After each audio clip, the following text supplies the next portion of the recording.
Assalamualaikum warahmatullahi wabarakatuh.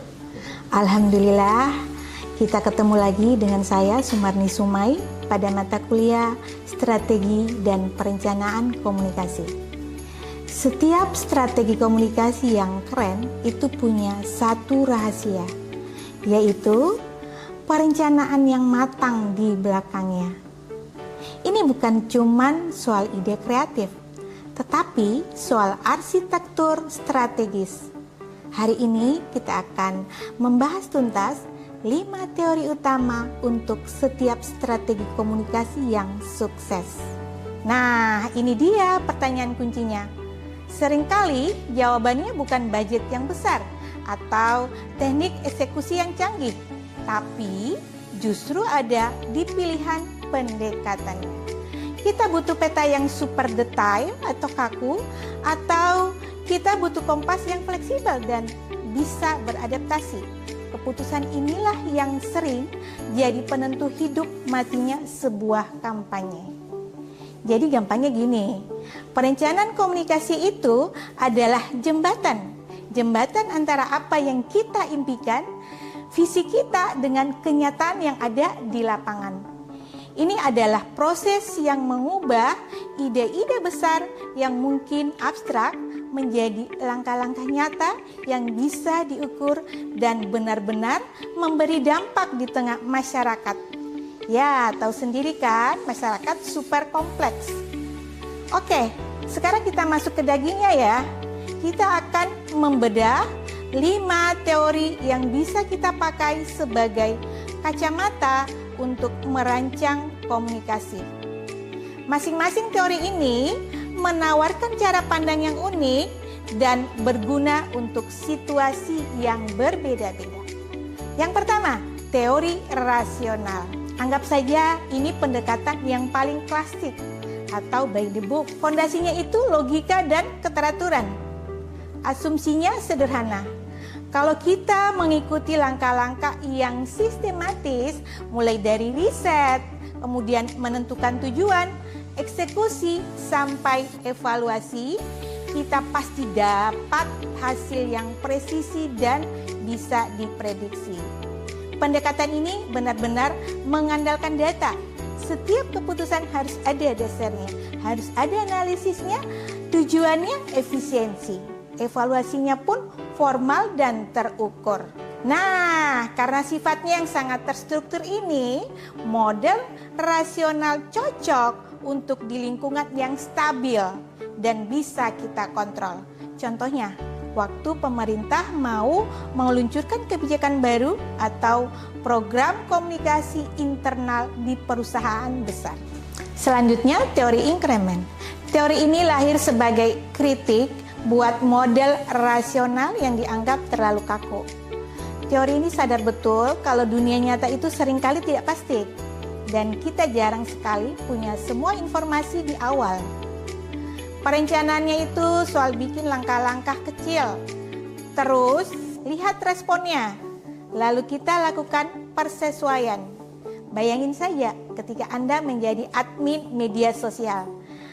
Tidak mungkin kan Anda merencanakan konten buat setahun penuh?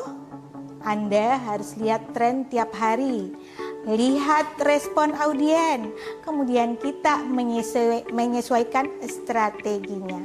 Fleksibilitas itu sudah menjadi DNA-nya teori ini. Keputusan yang diambil itu sifatnya pragmatis, artinya fokus untuk mengecilkan resiko di setiap langkahnya. Evaluasinya juga santai, informal, dan terus-terusan. Bukan cuma di bagian akhirnya saja. Makanya teori ini sangat ampuh buat lingkungan yang perubahannya cepat. Seperti mengelola isu di media sosial. Kalau teori partisipatif, ini benar-benar mengubah cara pandang kita secara fundamental. Dia menggeser posisi audien dari yang tadinya cuma target atau objek, sekarang jadi mitra yang setara. Intinya adalah keterlibatan aktif semua pihak, terutama audien, di setiap tahap perencanaan. Karena fokus utamanya dialog, pendekatan ini secara otomatis membangun pemberdayaan. Tujuannya tidak lagi ditentukan dari atas, tapi dirumuskan bersama. Hasilnya bukan cuma program yang jadi lebih relevan, tetapi kepercayaan dan legitimasi di mata masyarakat juga jadi jauh lebih kuat. Ini sangat efektif buat program-program pemberdayaan masyarakat atau kampanye perubahan sosial. Kita lebih banyak main di level kampanye.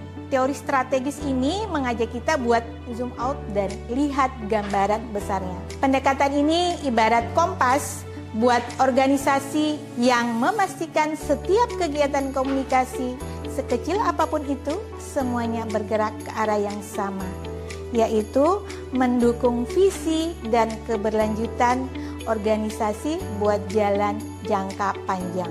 Perencanaan strategis itu selalu diawali dari analisis lingkungan yang menyeluruh, kayak SWOT. Ini untuk memahami posisi kita itu di mana. Tujuannya itu lebih dari sekedar menyampaikan pesan, tetapi benar-benar membangun dan menjaga citra serta reputasi secara konsisten. Inilah yang menjadi tulang punggung public relation dan corporate branding. Dan yang terakhir, teori situasional. Anggap saja ini semacam meta teori. Filosofinya simpel, tidak ada satu resep yang cocok buat semua masalah. Efektivitas sebuah rencana komunikasi itu mutlak tergantung sama konteksnya.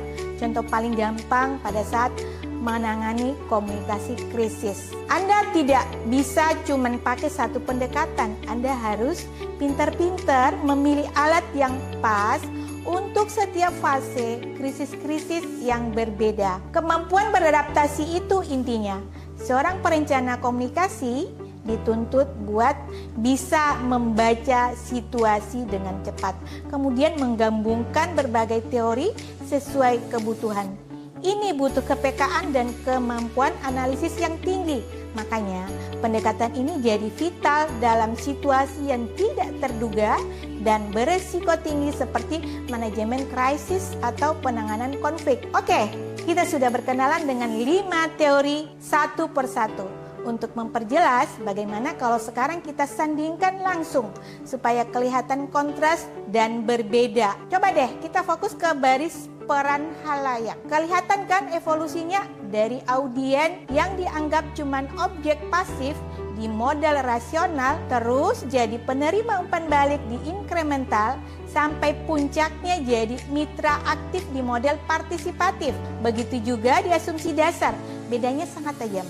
Dari yang percaya sama logika sistematis sampai kesadaran kalau konteks itu adalah raja. Teori saja kadang tidak cukup ya kan? Supaya lebih jelas, mari kita lihat bagaimana semua ini bekerja di dunia nyata. Kita intip bagaimana sebuah institusi pendidikan tinggi mengintegrasikan berbagai teori ini agar bisa keluar dari sebuah krisis reputasi yang super rumit dan sensitif. Mari kita bayangkan situasinya.